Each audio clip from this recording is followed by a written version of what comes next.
Good evening viewers, welcome to trading hammer. మన channel @trading.hammer అని చెప్పి సర్చ్ చేస్తే కనిపిస్తుంది.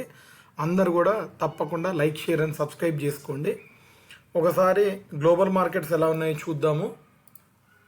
ప్రస్తుతానికి గ్లోబల్ మార్కెట్స్, యుఎస్ మార్కెట్స్ అన్నీ కూడా ఒక పాజిటివ్ నోట్తో క్లోజ్ అయ్యాయి. యూరోపియన్ మార్కెట్స్ మాత్రం ఇంకా పాజిటివ్గానే ట్రేడింగ్ అనేది కొనసాగుతుంది. అండ్ ఏషియన్ మార్కెట్స్కి వస్తే గిఫ్ట్ నిఫ్టీ -9 పాయింట్స్లో ట్రేడ్ అవుతుంది. మిగతా అన్ని రెస్ట్ ఆఫ్ ఏషియన్ మార్కెట్స్ అన్నీ కూడా పాజిటివ్ ఉన్నాయని చెప్పుకోవచ్చు.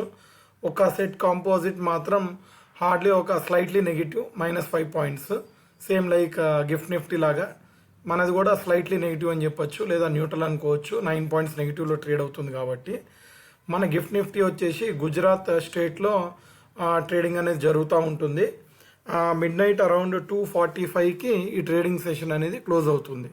సో క్లోజింగ్ టైంలో పాజిటివ్గా ఉందో నెగిటివ్గా ఉందో చూసి దాన్ని బేస్ చేసుకొని మనకి నెక్స్ట్ డే మార్నింగ్ ఓపెనింగ్ అనేది జరుగుతుంది. అర్లీ మార్నింగ్ ఓపెన్ అవుతుంది.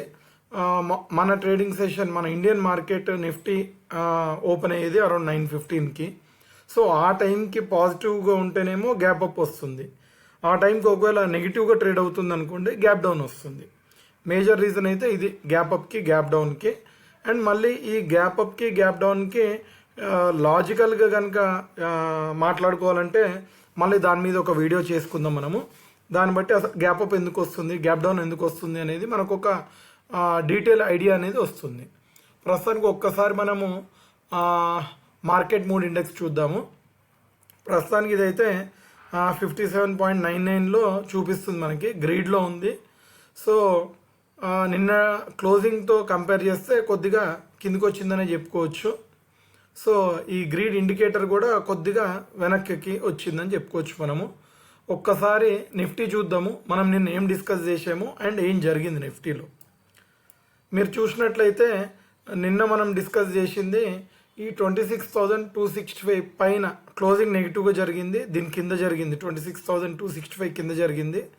So as per candle formation అయితే ఫర్దర్ కూడా నెగిటివ్ కంటిన్యూ అవ్వాలి. బట్ నాకు మాత్రం 26,265 పైన అంటే చిన్న గ్యాప్ అప్, అంటే 15 పాయింట్సే డిఫరెన్స్ ఉంది నిన్న క్లోజింగ్కి అండ్ మనం అనుకున్న ఎక్స్పెక్ట్ చేసిన లెవెల్కి. సో ఈ 15 to 20 పాయింట్స్ గ్యాప్ అప్ వస్తే మాత్రం పాజిటివ్ సైడ్ ట్రేడ్ చేయొచ్చు అని చెప్పి నేను చెప్పాను నిన్న వీడియోలో.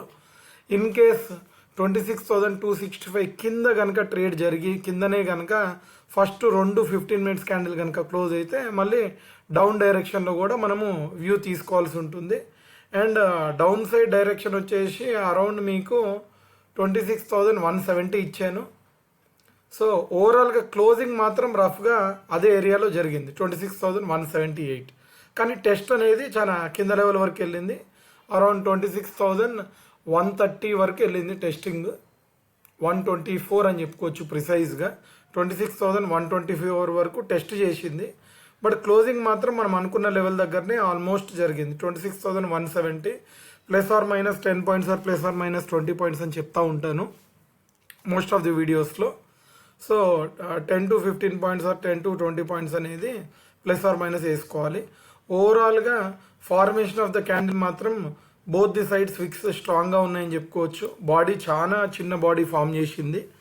అండ్ నేను గతంలో ఎన్నో వీడియోస్లో మెన్షన్ చేశాను, ట్యూస్డే ఒకటి, ఫ్రైడే ఒకటి మెజారిటీ ఆఫ్ ద డేస్ వచ్చేసి స్పిన్నింగ్ టాప్స్ పడతా ఉంటాయని చెప్పేసి. ఎందుకంటే ఎక్స్పైరీ కాబట్టి సెల్లింగ్ ప్రెషర్ ఎక్కువ ఉంటుంది. మార్నింగ్లో బై కూడా అదే రేంజ్లో చాలా అగ్రెసివ్గా చేస్తారు చాలామంది. At the same time profit వచ్చినా లాస్ వచ్చినా అది బుక్ చేసుకోవటానికి సెల్ కూడా చాలా అగ్రెసివ్గానే చేస్తారు. సో బయ్యర్స్కి సెల్లర్స్కి మధ్యలో చాలా విన్ సిచ్యుయేషన్ అనేది నడుస్తుంది ఎక్స్పైరీ రోజు. కాబట్టి మెజారిటీ ఆఫ్ ద డేస్ అనేది స్పిన్నింగ్ టాప్ పడటానికి ప్రాబబిలిటీ అనేది చాలా ఎక్కువ ఉంటుంది. సో ఈరోజు మంగళవారం కాబట్టి ఈరోజు ఆల్మోస్ట్ మనం అనుకున్న క్యాండిల్ అనేది పడింది, స్పిన్నింగ్ టాపే పడింది. Very small body with long wicks. పైన సైడ్ విక్ కొద్దిగా లెంత్ ఎక్కువ ఉంది కంపేర్ టు లోవర్ సైడ్ విక్తో కంపేర్ చేస్తే. సో ఇట్లాంటి విక్స్ పడ్డప్పుడు, ఇట్లాంటి స్ట్రాంగ్ విక్స్ పడి మంచి బాడీ పడ్డప్పుడు ఏం సూచిస్తుంది ఒక్కసారి మనము ఇండియా విక్స్ కూడా చూద్దాం. ఇది కూడా చాలా ఇంపార్టెంట్ ఇండియా విక్స్ అనేది.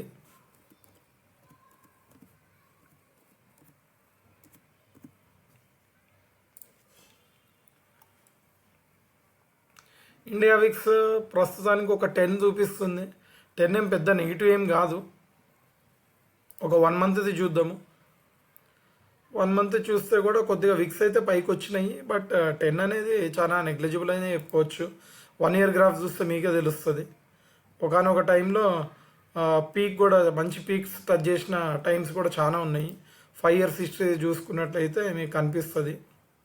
సో ఇప్పుడు చాలా లో విక్స్లోనే ట్రేడ్ అవుతుందని చెప్పుకోవచ్చు మనం ఇండియా విక్స్. సో గ్లోబల్గా రకరకాల న్యూస్లు ఉన్నాయి. ఆ న్యూస్లు ఏంటంటే ఎవ్రీడే మారుతానే ఉన్నాయి news day to day. Especially US గురించి మాట్లాడుకున్నట్లయితే ట్రంప్ ప్రతిరోజు ఒక ఊసరవెల్లులాగా ఆయన ఇచ్చిన స్టేట్మెంట్ మీద ఆయనే నుంచోడు. అలాంటి ఒక స్టేట్మెంట్స్ యుఎస్ ప్రెసిడెంట్గా చేస్తూనే ఉంటాడు ఆయన కంటిన్యూస్గా. ఒకరోజు పాజిటివ్ స్టేట్మెంట్ చేస్తాడు, ఒకరోజు నెగిటివ్ స్టేట్మెంట్ చేస్తాడు.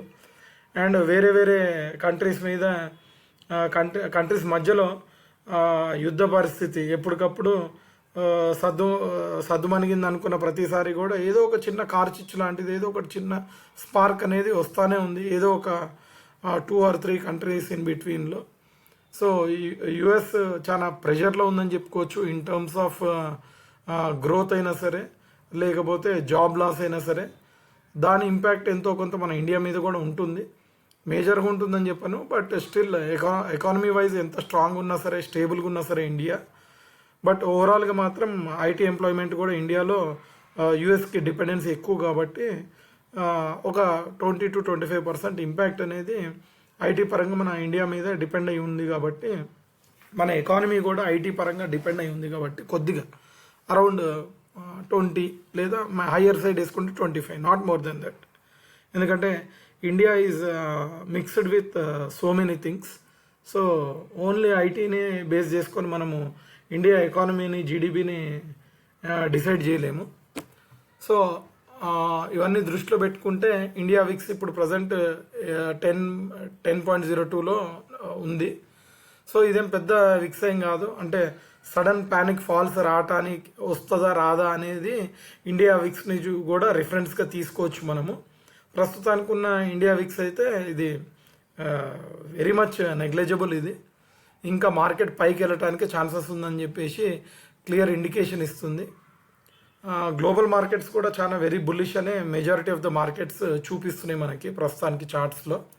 సో మనకు పడ్డ ఈ పర్టికులర్ స్ప్రింగ్ టాప్ ఏదైతే ఉందో మంచి గ్రీన్ జోన్లోనే ఉంది. ఇది ప్రస్తుతానికి మీకు స్క్రీన్ మీద కనిపించేది డే క్యాండిల్ ఇది.